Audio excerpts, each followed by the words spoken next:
We can hit that right now. And yeah, so today's topic, I know it's kind of interest to many people. Obviously, for the most part, depending on the market that you're in, but for the most part, you usually want listings. Listings are the name of the game. That's the saying. It's always been the saying. And it's for many reasons. Obviously, it puts you in the driver's seat to control the process. It gives you brand exposure. It gives you lots of opportunities to generate more business for you. And then there's also other ways that you can be very creative with your marketing and so forth. And that's why I thought it'd be amazing to get Georgia on here. Georgia and I met last year, and we spoke a lot and found out a lot about her business and what she does. And she absolutely crushes the listing process, listing marketing, listing videos, and listing lead generation. So today we're going to jump on and talk a little bit about that. So thanks for jumping on with us, Georgia. And we're super excited that you're here. And thank you for giving us your time and sharing with us today what you do to dominate your market. Thank you. It was such a nice introduction. I'm super pumped to be here, guys. I get really nervous when I'm speaking, and I'll talk about a mile a minute. So if you need me to slow down, just tell me to do it or wave at me. Well, I didn't really prep too much today because I thought it would be fun to like take you guys through my listing presentation like pretty quickly, and then leading up to a listing, what I do right after. And then I'll dive right into what the video has done for my business and how I utilize video. Because, any realtor can make a listing video, but there's a lot of different ways that you can utilize it to get referrals and get more business. And as I like to say, listings make babies. So the business just keeps flowing and flowing when you have multitudes of listings out there. Um, just a little recap on me. I've been in real estate. I should know this. I think 13, 14 years. I got started really young. And when I started out in real estate, my dad was a listing agent. And I know it's going to sound bad, but like he taught me everything not to do. Like literally, I learned that real estate was a back burner kind of job. And I flipped houses and I did everything but real estate. And I wasn't really taking it seriously until I started really finding my own voice in the industry and putting my own spin on it. I remember when I was trying to sell houses 10 years ago, and our only ad that we could do really was to write an ad in for the newspaper. That was the only way that we could really get our clients more exposure on our listings. So when social media came out, I really started to look at this as, wow, what a great way to get referrals. What a great way to build your brand. And what a great way to get more exposure for your clients. And I know these are all things you all know, but for me, my biggest relief with social media was I hate that dreaded call. And this is before pandemic when you'd have a listing for 3, 4 months and they would go, hey, what are you doing to get my house sold? And your only answer was like, okay, I've been doing open houses. I've called everyone. It's just the price. Well, I felt like that was getting old really quickly, and I wanted more reasons to show my clients how hard I'm working for them because it's easy to get the listing. It's not easy to get the listing, but it's easy to lose the listing as well.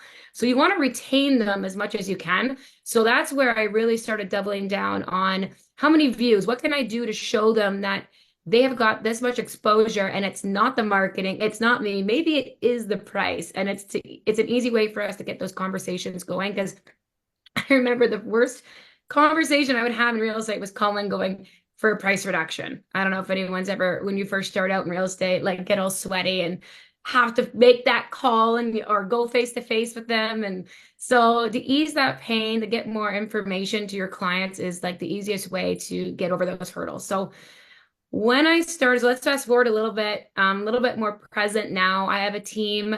I have a full-time admin. I have 2 ISAs. My dad and I still work together, and I have 2 other agents on the team, and a full-time transaction coordinator. I probably did about 80 deals last year, my own, but our team is actually this year on a really bad year, like when homes are not moving. And we're probably going to round out well over the 100 mark this year, especially this week. I don't know what's in the water, guys, but the spring market is on fire. And every year from doing what I'm doing, duplicating my same system, making it a better, tweaking my business, I would say this is by far the busiest I've ever been. Even just this week, I went over my calendar and I have at least onboarding 7, 8 listings in the next 2 weeks, just from the previous week. And to talk about where they all come from, I don't take one listing from leads that I generate from cold leads from a team. That's all for the teammates. It is all from referrals. I would say referrals are my best friend and past clients and social media. Okay. So when I first started doing the videography, hey, but maybe I should start with my listing presentation. I only have a Yeah, little you bit should of be able to share your screen if you need to. That'd be no, great. I'm not that techy today, guys, but Okay. I'm gonna just want to do a quick backstory and then I'll roll. I want to do my listing presentation and then I'll go into more about how to utilize the video. Okay. Cool. All right. This is kind of weird because I'm almost role playing with myself. But when I first go into every listing, I could do a whole talk on branding. It's very, very big. I used to have my face on everything, and I still believe that is a very important thing for people to recognize. But if you don't know already, guys, my last name's Tusch. So it's hilarious. And it is what it is. So I thought, let's rock with Tusch. So our team's called the Tusch Real Estate Group. So first impressions, I always bring something to give the homeowners when I walk in. These are custom leather holders that we make, bottle of wine. It don't have to be this fancy. It could even just be some flowers or leaving something behind. I just feel like once you give someone something, they feel like they have to give you something in return. And it just cracks that smile when you first go in and answer the door. And everything that we do here is branded. Now, this is my listing presentation booklet. Don't be intimidated by it. It's very dense. I don't go through anything on this with them, okay? This is kind of just to show them like, hey, I know what I'm doing here. Like this thing is loaded with all the information and questions that they're going to have when it comes to listing their property. But not only that, it's going to sit on their counter because it's honestly too nice to throw in the garbage. And that's what I truly feel. And I go back to my clients' houses after I get the listing, and I always see this still sitting in the middle of their kitchen table. So it's one of those things, branding right in their face. Call Georgia back. She wants to list your house. Now, what I do when I first arrive, I always say, can I get the 10-cent tour? I know it's like some old saying my dad says, but we just kind of go through the whole property. I have a notepad, which are also branded. And I just make notes as we tour the property. And before a listing appointment, this is getting different, guys. I would say this year is the first time I haven't prepped as much as I used to prep for a listing presentation. It could just because I think it's because the market has changed so quickly on us. It's very hard to gauge the price of a home prior to going inside that house. I used to be able to pretty much have the rough idea what it's worth before even getting inside on if they had renovated or not. And I'd always bring 8 to 10 comparables. I have plus and minuses in the top corner of every property that I print out. I do the full printout sheet of all the photos, and I study every single comparable around that area and the listing that I'm going to. I look up it, I see if it's been listed before. I always ask on the phone as well. I guess it's before I get there. What have they done to the property? I want to know what updates they've done. And it just shows knowledge right off the hop. If they've emailed me or called me, they want me to come over. Perfect, guys. I'm so excited to meet you on Saturday. Can I ask you a couple things before we get ready? What's your past experience with realtors? I always ask that question because it's open-ended, and they'll fill me in if they've never worked with a realtor before, or if their cousin's a realtor, or they're interviewing a couple of realtors. So you kind of gauge how prepared you really want to be for it. I always like to ask where they got my name from, so I know if there's a referral in place. And especially, guys, if you're going into a listing presentation with a referral from somebody, it's a hell of a lot easier to get that listing because they've already built that trust. When you know you're competing, you got to be sharp on your toes. And then I always like to ask, obviously, what they've done to the home. So I have those notes. So I do have a good idea of what the value of the property is before I sit down with them. And I'll talk a little bit more about why I don't give that price anymore versus what I used to, okay? So I go there with my comparables, my seller guide, my do a tang, my gift. We do the tour of the property. And as I'm doing the tour with them, it might take 10 minutes. It might take a half an hour, depending on how big the home is or not. But I always make notes. And when you're in sales, you always got to point out something special about every single room, anything, even if it's just horrible. It's like, hey, I love this paint color. When did you guys put this in? I used to have this paint color growing up. You just set that like energy between you guys, and you just starting to know each other.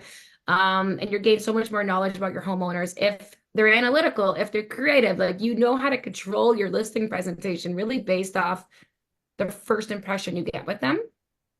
Georgia, do you take notes based on so you don't forget details of the home, or from like a showmanship point of view? at the listing. Yeah, it's to show that I'm engaged and that I'm really taking points, but also it comes into play. It's first that, but secondly, that's part of the script writing process.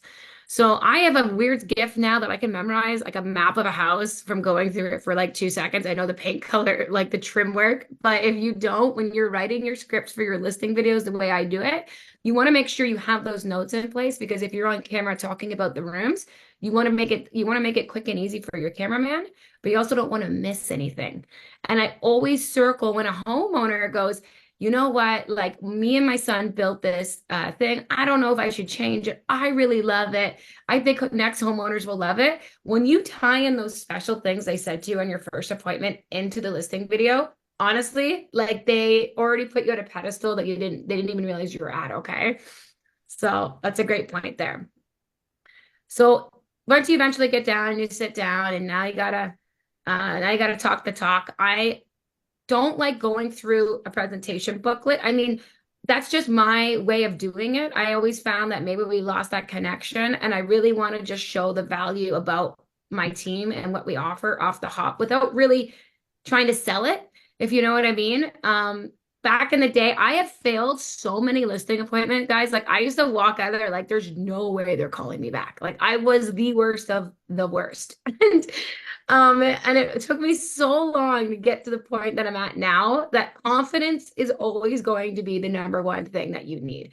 And it doesn't matter. I remember last night I'm sitting with these new like these sellers, and I just said to them I was tired. I didn't want to do my full presentation. I was just like, listen, guys, there's one thing I'm always going to tell you the truth, and I'm never going to tell you what you want to hear. And I'm guarantee you I'm going to get the most exposure you can get in your property. And I always end my listing appointment with this. I know I'm jumping ahead. Is I put my hand out and I say, I want to work with you. Do you want to work with me? I make them shake my hand. I got a deal. I'll be back the next day with the listing paperwork if I don't have it already. But besides that, what I do with this listing guide, I have a template of this, guys, if you ever want to take it over or try to customize it to your own. I understand I'm coming from a team perspective. This can definitely be modified for somebody that doesn't have a team, or even just utilizing it if you're at EXP or whatever brokerage you're with, utilizing the senior partners or anyone if you're a new agent or not. But all I do is I flip to this page here. And on these, there's 2 pages I show them. I don't even go through it, guys.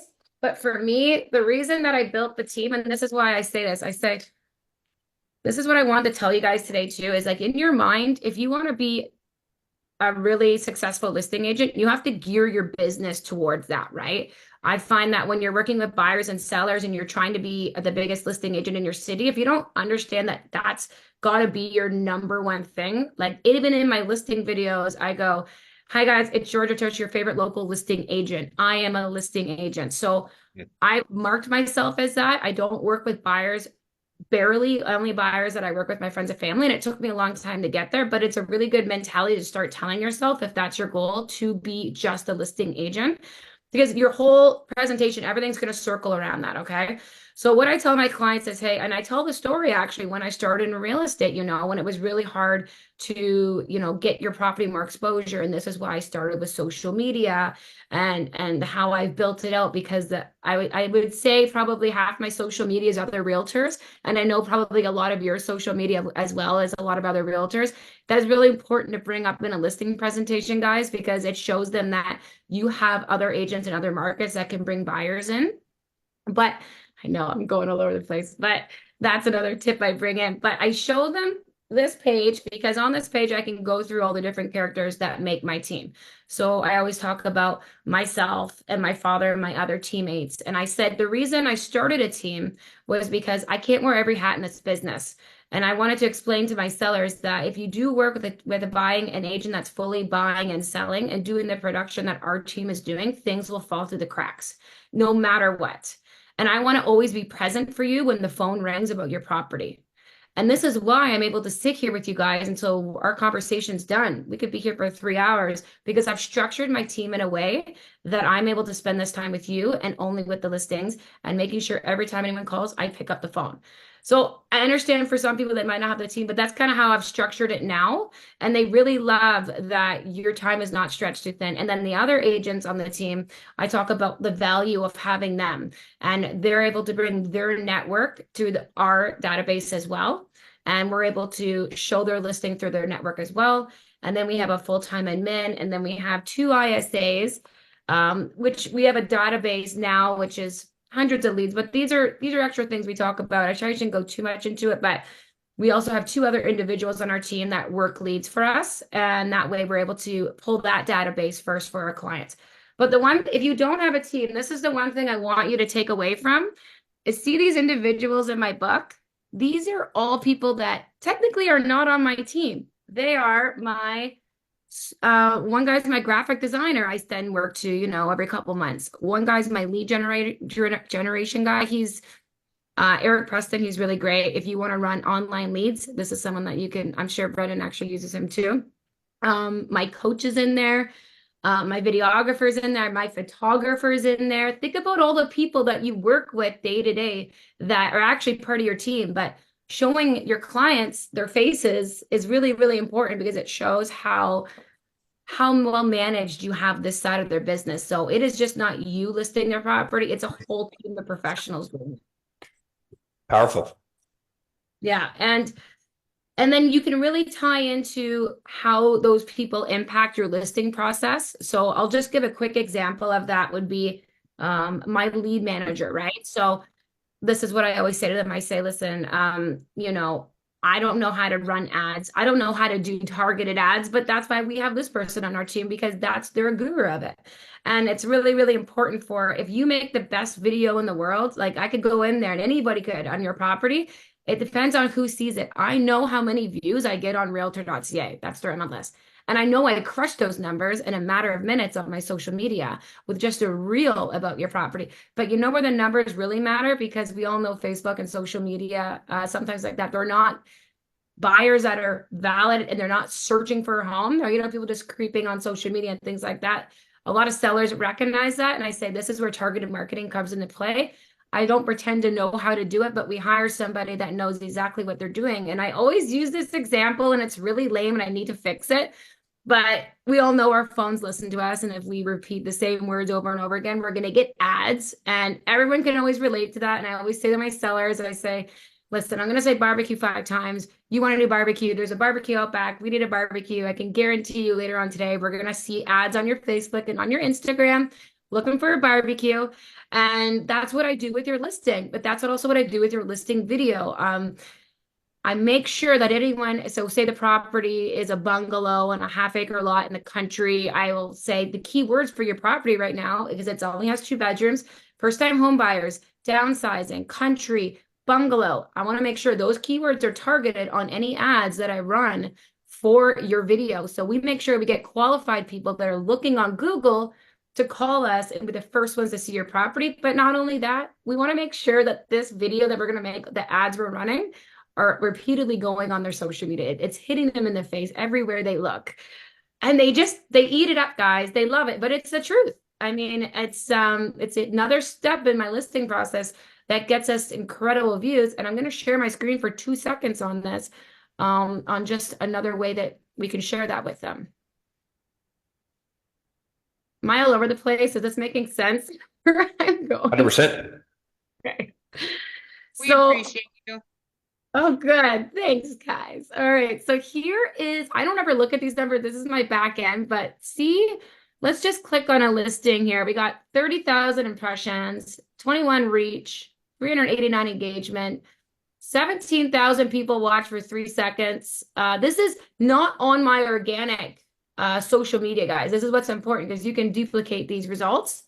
28 likes, whatever, doesn't matter. But I had 45 people click the link to learn more about the property, and other clicks 257. This is just a random one I picked.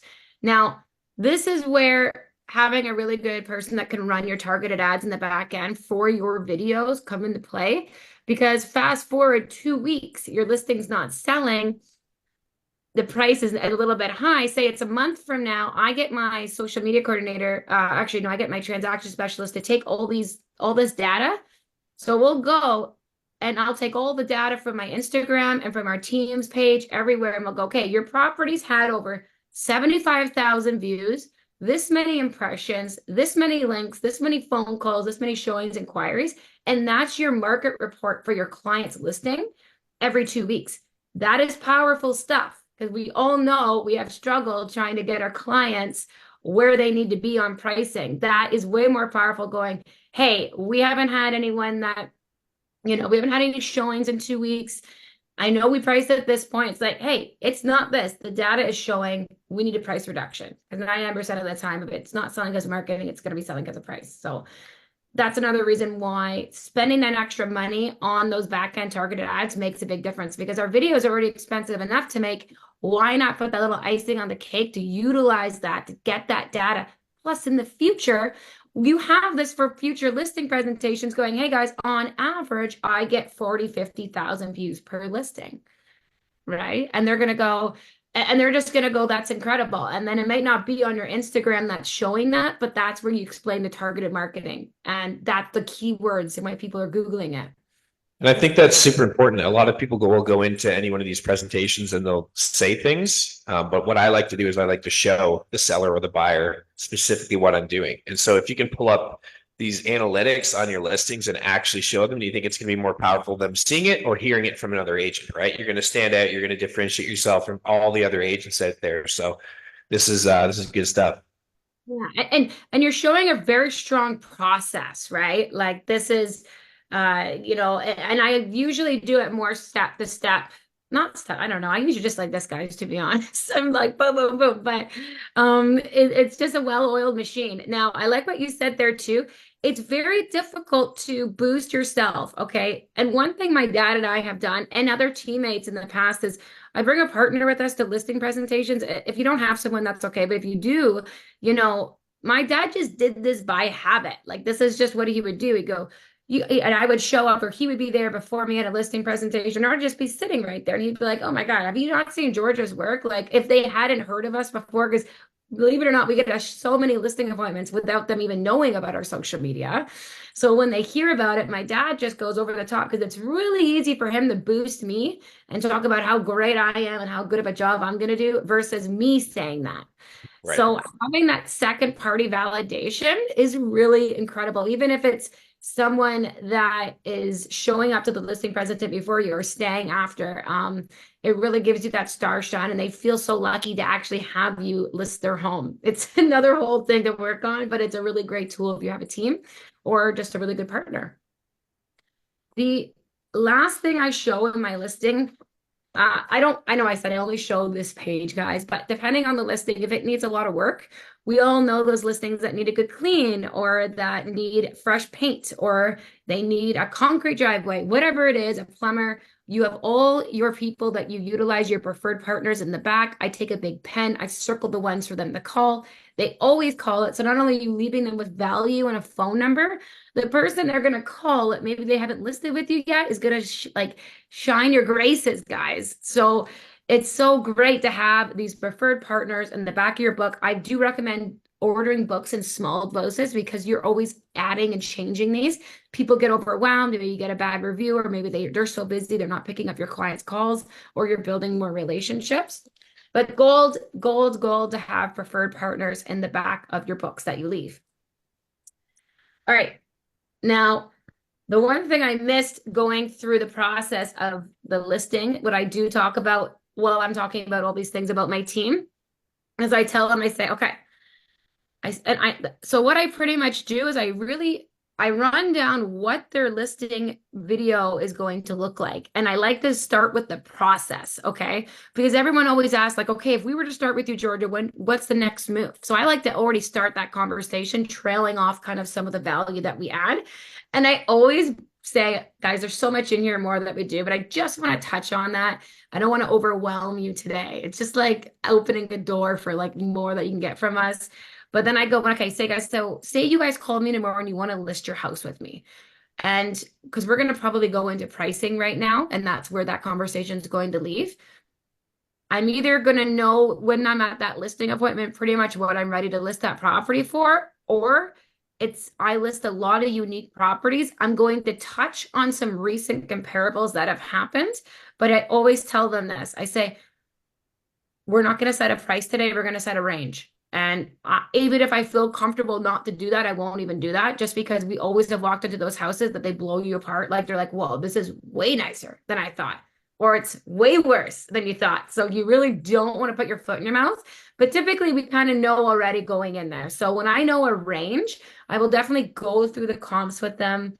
We'll break them down. We'll answer questions, but I'll say, depending on the time that we list, guys, I will not set the price till the week we go live. We're not going to set the price because there might be 3 more houses that go on the property, that go in the street for sale. Or B, every single house has sold and there's no inventory. We want to price maybe a little touch higher, or we want to touch a little bit sharper. The pricing strategy is going to depict on the time we go live. So that really sets them up for like, okay, like we're thinking in like 2 weeks. And I'm like, great, I'm going to send you an email when I get home. And that's my last step to the listing process, but I'll show you guys that at the end here. So that gives you the freedom to give them some value on what they wanted. They called you because they want to know the price of their home, but it also shows a second step of value, that you take this so seriously that you would never be crazy to give them a number unless it was 100% what you felt and feel. So, and you need to do a deep dive, because you can come in here and go, hey guys, you're way nicer than I thought. Like, I don't even want to show you these, but I will show you them. It just gives them that confidence and that feeling. And then you have set yourself up for a successful email after that's going to really lock in the deal. So that's the pricing.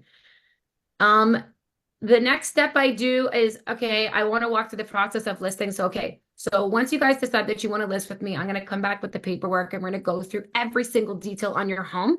And the reason I do this and I'm telling you this is because that's where it sets me up for writing the script. And I said, if you guys have seen my videos or not, what I feel sells homes in the last 2 years, 3 years, the fastest for me is knowing every square inch about your home. And when people call me, I am better. I know your home better than you do. I know when the date the furnace was done. I know your bills. I know your highest utility bill. I know if there's a sand point in the basement.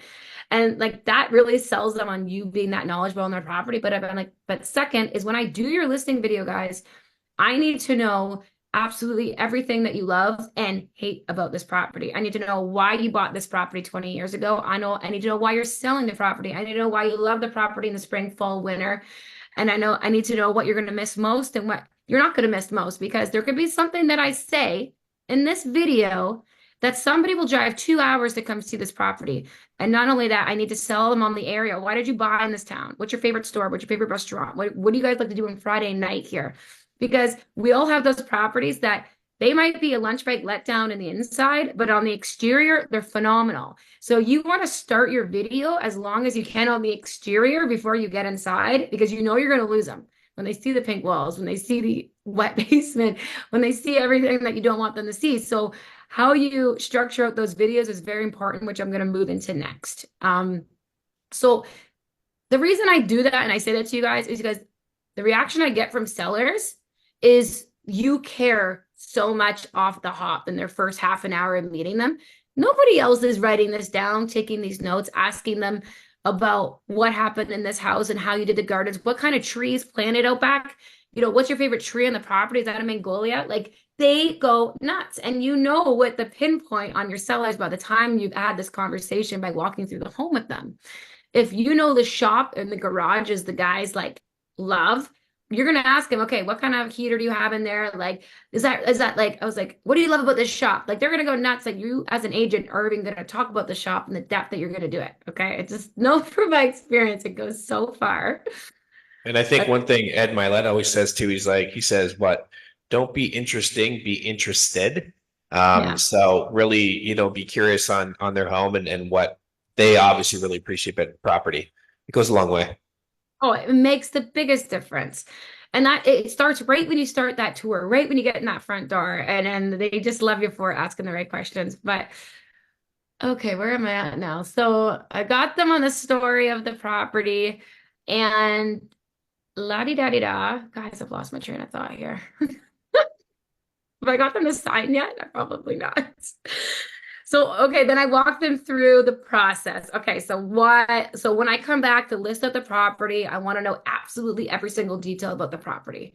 And then once we have that figured out, we plan out. I mean, there could be situations where they need to be it needs to be staged or not, or when that date is. So then we pick that date. We order I even talk about when the sign's arriving, what the sign's gonna say, when the coming soon comes off, how long the video takes, how long the photography takes, how long the turnaround.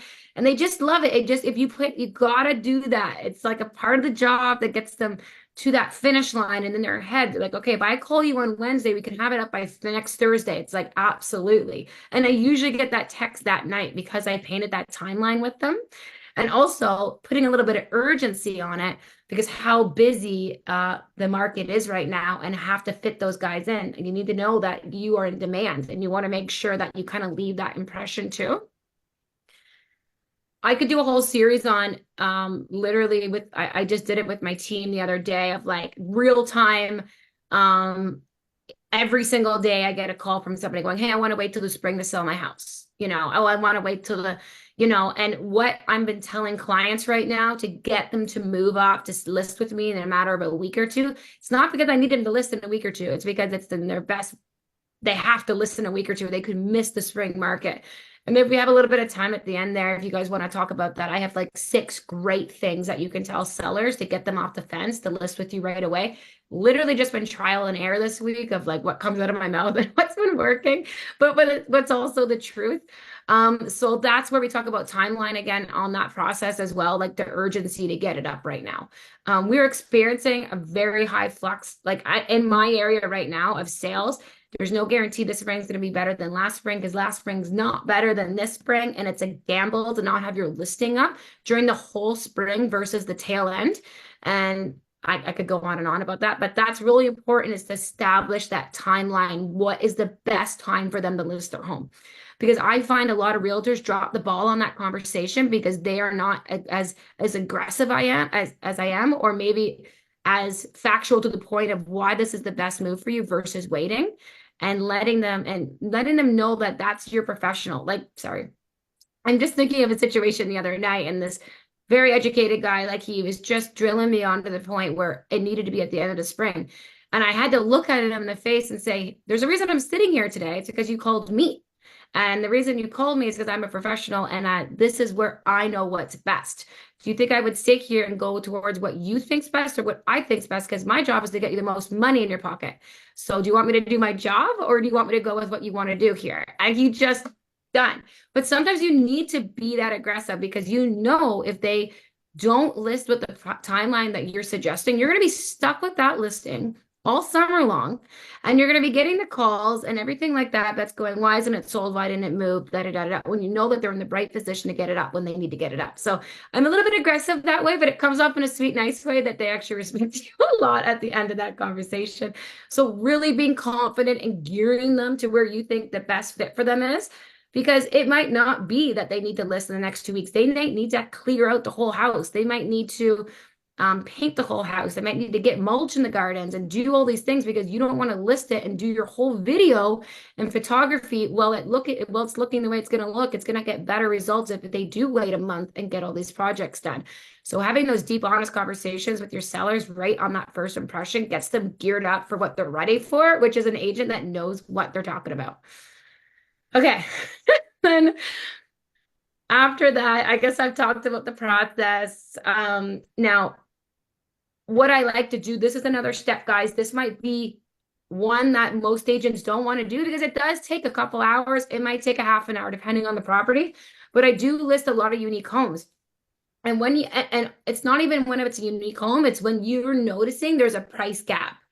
You got to always ask your sellers, what are you hoping to get, right? You try to fish always before you give your price where they're at. Okay. And most of them won't tell you, but when you can get a good range, you're not putting your foot in the mouth, because it's not like you're putting your foot in the mouth what you think it's worth. You want to get the listing, and sometimes you need to bring them down to reality, but in a nice way. So if you can't get what their price is worth, but once you give them the price and you're noticing a little bit of hesitation, you're noticing that like, well, we thought we would get this and that, and you need to bring that price together we've all been there. It's not fun.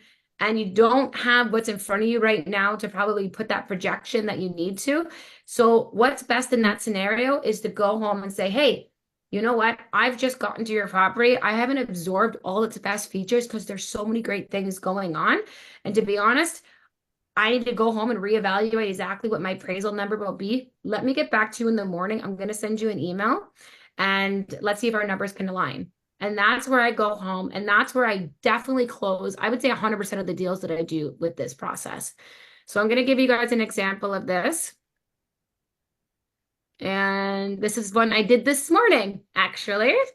So I wake up extra early and I do these things. This is actually a very small one. I typically have, and I think it's almost better this way.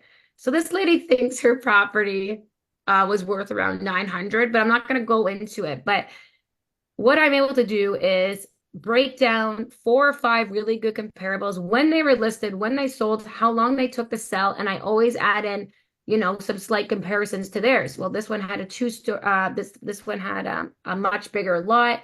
This had 5 bedrooms. It's a larger home overall, listed at 749, but they only got 720. And then I always include the full printout, guys. It's really important when you download and attach these comparables, you do the photos attached, because in this certain situation, I'm trying to bring their price down. So, and then I number them as well. Keep it very professional, but I always end it nice and short and sweet. I go, starting the listing at $699 positions us favorably for potential multiple offers with flexibility to adjust if necessary within the first 2 weeks to align with market trends. Looking forward to your feedback. Before that, I said they wanted to renovate it, and they don't know. There's no renovating this house. It's too far gone. Someone needs to take it themselves.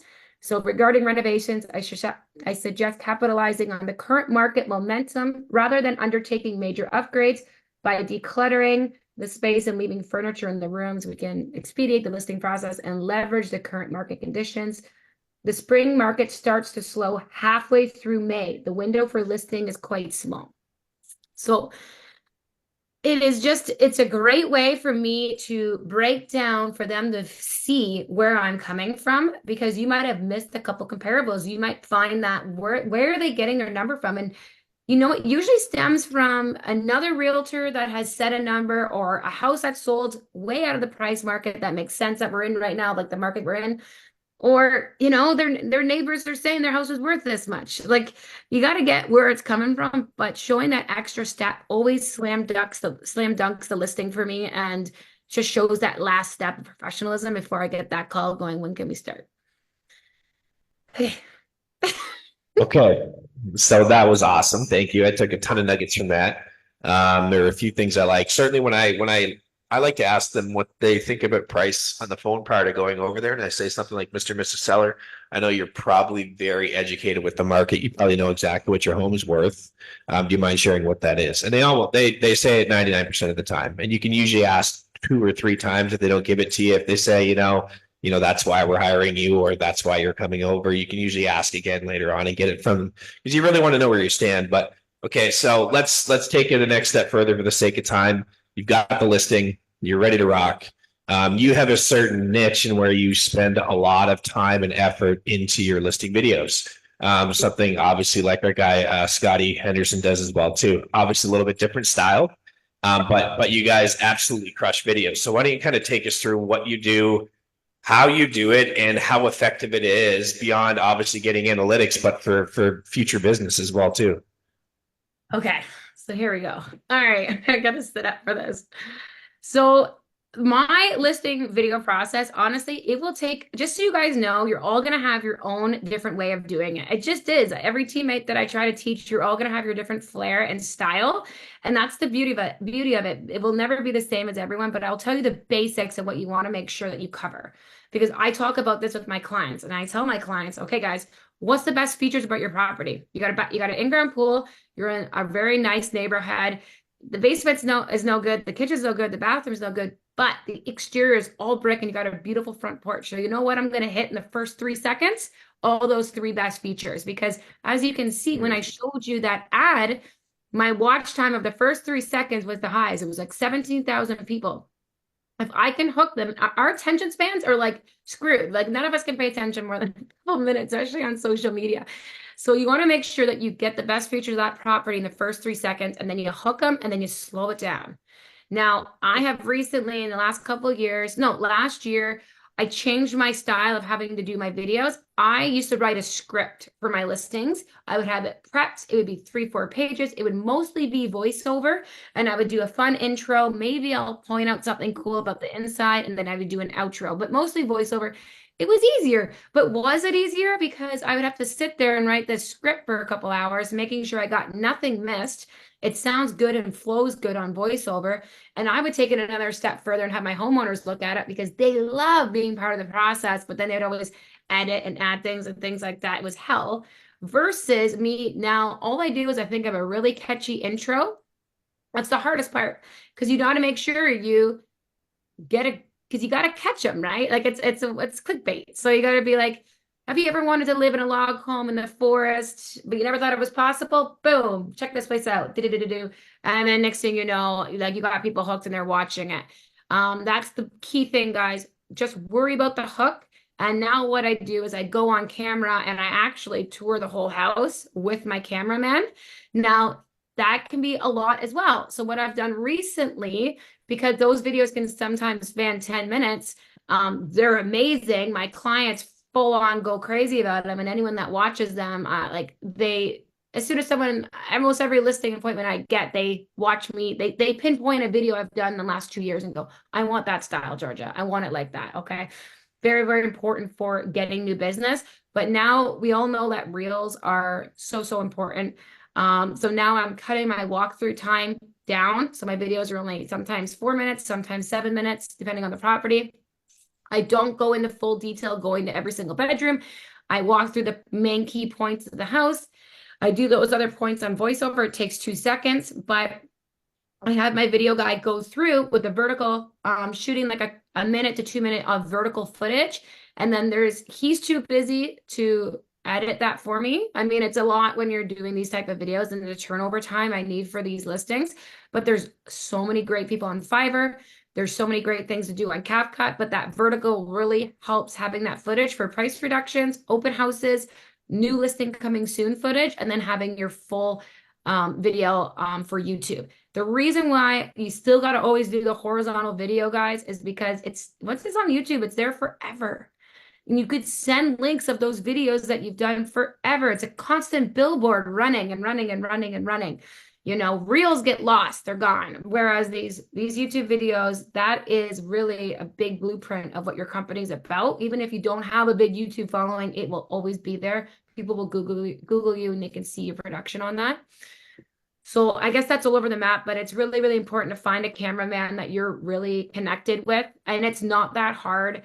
For me, my guy did commercials, and I was kind of just like a one realtor kind of thing that we tried out once, and we connected, and I treat him like gold. I'm very careful with his time. So the way we work is if you're a new realtor, not a new realtor, if you're new to doing video and you just kind of show up and you're like, yeah, I'm going to do this on camera. You know how many retakes? Do you know how much time they're going to spend with your videographer that they're going to lose their mind because you can't get out what you're trying to say because you didn't write it out and you didn't plan it? So if you plan it out, it just makes everything so much smoother. And the prep time is what's important.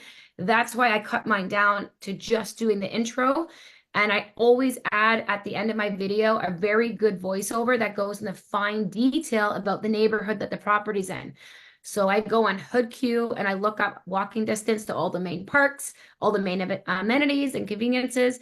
I look up that neighborhood to make sure I'm not missing any of the best things about it. I make sure I include all the cool things that my sellers said they love about that neighborhood. I always shout out a couple local businesses in the video. I'll have my videographer take some aerial shots of that business. Honestly, they share and tag my video along. So whenever I'm in a certain town, I'll be like, this video is already 6-7 minutes long. It doesn't matter if someone's still watching, but I'm going, hey, make sure you stop by Missy's ice cream. My favorite flavor to get there is praline. They're the best. Check them out on Instagram at Missy's ice cream. You know what? Thanks, they're sharing my Instagram, they're sharing the video, and they remember that. And then I have other businesses that reach out to me all the time. So like, hey, you didn't reach out my business and you're in Glencoe. Can you reach out my business next time? Like, it is just incredible to keep feeding these videos so many different ways that they spider out and you don't even realize how much business they bring in. And the reason why a long video is sometimes really great is because you can chop it up, and I use CapCut and I make it look like an entirely new listing. Just the way that I put it out for a new price reduction, because I have so much footage to use with it, and there might be a really good clip of me walking in the house talking about a really cool feature that I can repost. My sellers are watching. Your sellers are always watching. So it's really, really important to structure it out that way. I'm not sure if I answered that question right about how the videos go, but that's the structure there. No, 100%. I think you're right, though. I mean, those are certainly long videos. If you're looking at the average real estate video that's out there, however, everybody's different. Everybody's going to kind of find what they're comfortable with or uncomfortable with and what works for them. But I think it is important that you're not the exact same as somebody else and that you do stand out and people look forward to seeing your videos because they're watching. It's going to get you more business. It's going to get more eyes on your listing videos. It's going to get you more leads, and it's going to get your home sold faster for more money. So I think it's just good to know what you're doing and what's working for you in your business, but it doesn't have to be exactly like Georgia. But it's certainly inspiring to know, what type of business you're getting from it. That's for sure. And just the top on that too, it's like, it's a lot of extra effort to put into those listings, but you're already there. You're already planning on doing the listing video. What's it to take it to the next level? And what doors will that open for you? Honestly, I think about like how much it drains me sometimes to do this many videos in a week. Like sometimes I'm doing a video a day for a listing, but I'm really only there for 2 hours and I'm exerting that much energy, and what that makes for a difference for my clients and like the referrals. It's another step that most realtors won't take to amplify that side of the business.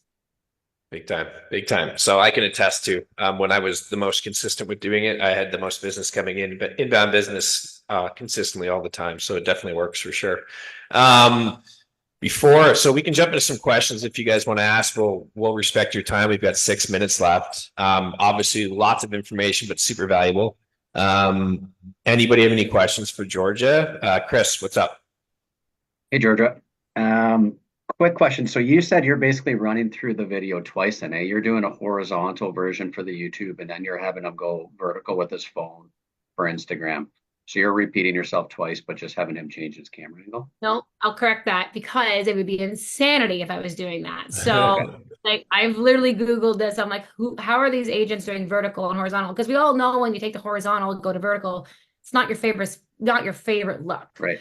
So what I do is that the drone is fine vertical and horizontal. So I like the drone aerial footage, but I have him turn his camera vertical, his professional camera.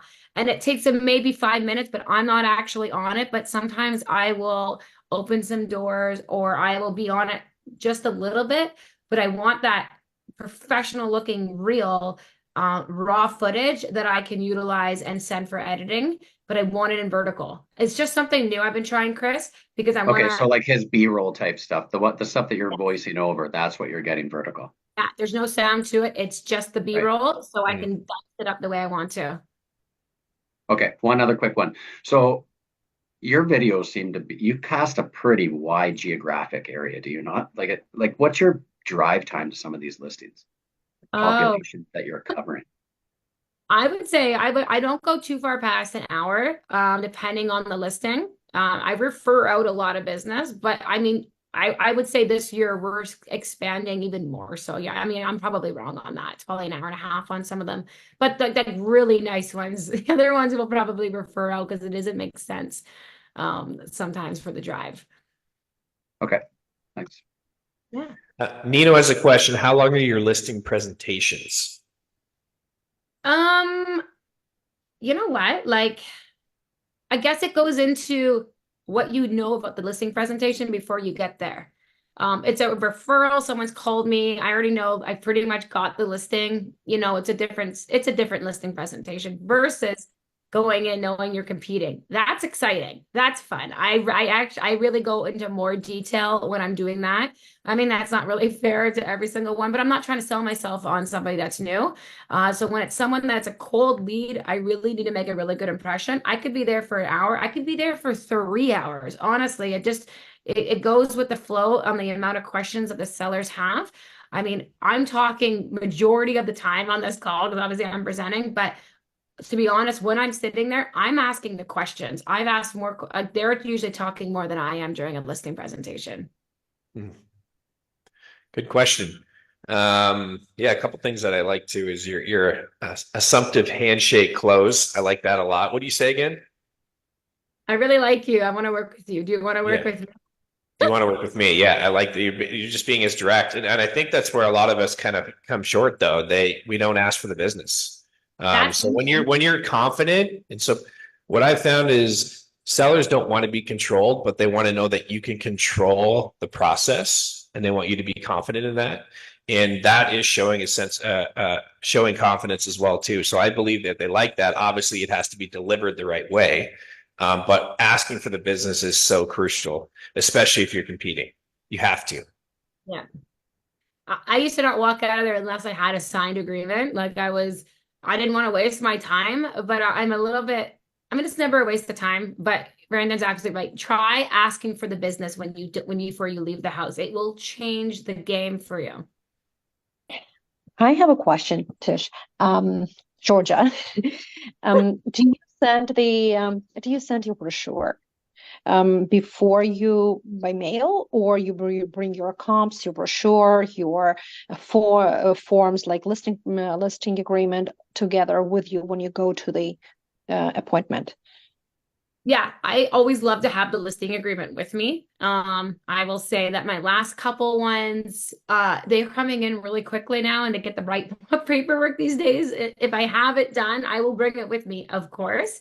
I won't leave the listing presentation. I won't leave the listing agreement unless it's signed, but I will always leave this as a package. I know a lot of realtors, they do like pre-listing packages and they send things beforehand. The one thing I do want to get done is a pre-listing video, talking about all the best things that your team does. And it's like a listing presentation, but in a video format to have your sellers watch that prior to sitting down with them. I think it's going to be my next best investment that I bring to the team.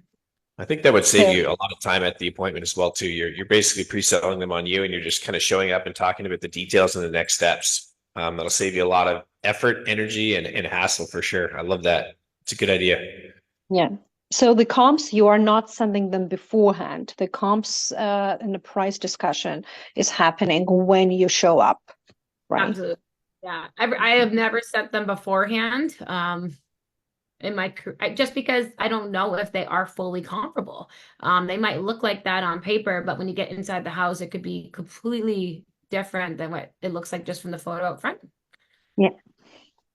Yeah. And I think we've all set a number that turned people away from you right away, or maybe we've all made that mistake. Yeah, you don't want to lose the listing before you have a chance to get the listing. That's for sure. Yeah. Nikki, question. You're on mute. Hey. So first of all, I just want to say thank you for this video. I have taken the most notes I've ever taken in a video before. But I'm just wondering, like you said, you're going to share that listing booklet. I'm just wondering to where you're going to share it to, because I'm really interested in looking through it and taking some points and creating one myself because I don't have one. And Absolutely. Okay, so we actually just took it off our website because it's always on our website. We're just doing we're actually switching it up, and I suggest switching it up every year, but almost every half a year, just to make sure all the information is present to what you're doing and saying. But I will send. Why don't you send me an email after this, or Brendan can give you my email, and once we get our update, I'll send you our newest template of it. Awesome, thank you so much. I really appreciate it. Oh, of course. And I honestly, if anyone has things to add, like I always love a good audit of a seller guide. I feel like the ones that people I get are so basic information. I'm not trying to be mean, but it's like, here are 3 steps to spruce your home. Let's talk more about like what is HSD applicable and HSD numbers. And like all the types of things that really, closing costs and averages and all those things. I never talked about kind of the aftercare of a listing, which is another big part of my business, is the next steps after you sell a house, how to get the referral business from that and really do a deep dive on that. I think we all can always do better at that. And we're always looking to amplify and automate that. But that's my next biggest thing that, I think is the most important way to sustain any type of just straight referral business. Well, I think we'll have to have you on again because I know that for a fact we all found that very valuable. I took a lot of notes as well too while I could. But as always, thank you, Georgia, for that. We really do appreciate it. This recording will be posted into the collective group.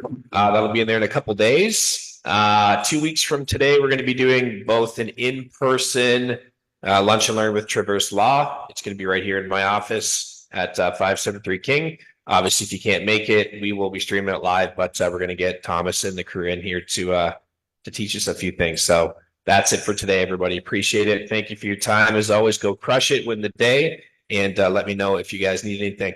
Cheers. Bye. See you guys.